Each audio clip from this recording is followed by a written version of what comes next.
Well, what I'm wearing is clothing that's in my drawer that I'm going through and going, do I want to take this to my new house? Am I going to pack this? And it's like winter leggings and winter coverings and clothes that I don't usually wear. And I had this mad idea of a box in my maker's space, which just, you know, like when you were a kid and you went into the theatre box, the drama box, the maker's space. You climb in there and it's got a feather boa and an old tunic and a few leather belts and some pieces of material and some hats and I thought, well, some of this could go in there. You know, it would be perfectly okay to go in there. And will I just put it in there instead of like taking this opportunity to downsize, because over the years I've accumulated. I don't have a great deal, you know. I've been homeless for many years. I've been accommodated but homeless for many years, which means you're not in a prime position to like gather loads of possessions. And I'm a minimalist at heart. But even so, I have got a load of stuff, you know, that was more than I had before. I'm just looking at the door of the house in the wind, just making sure it's not going to slam. So now's the opportunity, if ever, and it's like, take it with, make decisions then, make decisions now. How do I know what I'll need? The whole thing that happens when you go through a process to really look at every single thing you have, absolutely every single thing, and go, do I need it? Am I using it? Is it giving me joy? Is it uplifting my life? Is it bringing a positive quality? And if it doesn't meet those three needs, then you go, do I really want to keep it? And you know, if you use it once a year, but you use it once a year, yes, you're using it. You might not use it every day, but the thing that's been sitting in the back of the cupboard for 4 years that you've never taken out, you've never touched, you've never used, do you really need it? Or is it like, you know, are you just hanging on to it? You're just hanging on to it because it's got memories and sentiment and emotions and a whole lot of other stuff, baggage, attached to it, you know. So, yeah, I guess the good news is I got a house.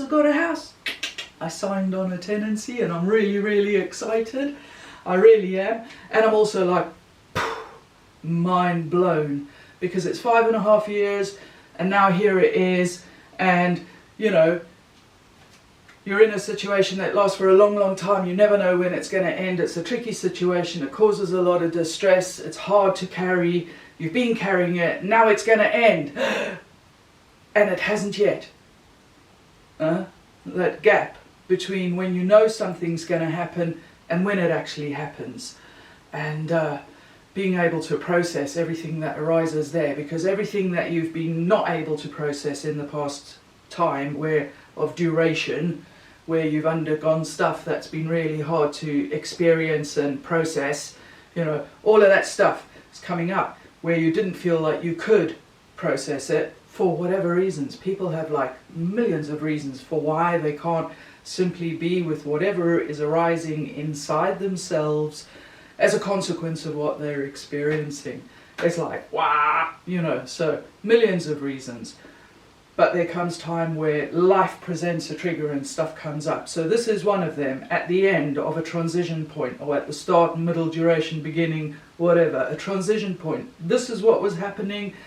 Now something's changing that, and you're going to move to that. So this transition point, this is a notoriously unstable point. And so, you know, we've got to like work carefully through that. And one of the ways is to like be fully present if we can.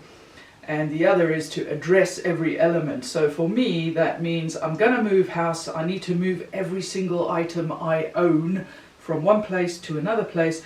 Ideal opportunity to just open some space there and go, do I really need it? Am I using it? Is it uplifting my life? And if it isn't, move it on, you know. Moving on can be a really hard thing because it's like you've got to let go of all the stuff attached to it. And one of the ways that I find that it's easier for me to let go of stuff is to say, I'm bringing joy to someone else. I'm giving someone else the opportunity to take custodianship, guardianship, ownership of this thing and to be able to use it in their lives where previously, for whatever reason, they weren't able to. And now, because I've had it first, it's not brand new, it's not out of reach, it's available. Many times it's even free. Just take it, please, with my blessing. May it bring you joy. It'll bring me joy to have the increased space, to be able to move more freely, literally, physically, because there literally, physically is less stuff around. So, very, very excited. I've got a home, I've got a home. I've signed a tenancy with a local Welsh housing association, and they say I'm going to be able to move in the middle of next month. And now, bumblebee flying by, and now, you know, I've got to like do all the stuff, and I'm both like, whoa, and oh my god, oh my god, oh my god. So, that's it. Just thought I'd share. Namaste. Bye y'all.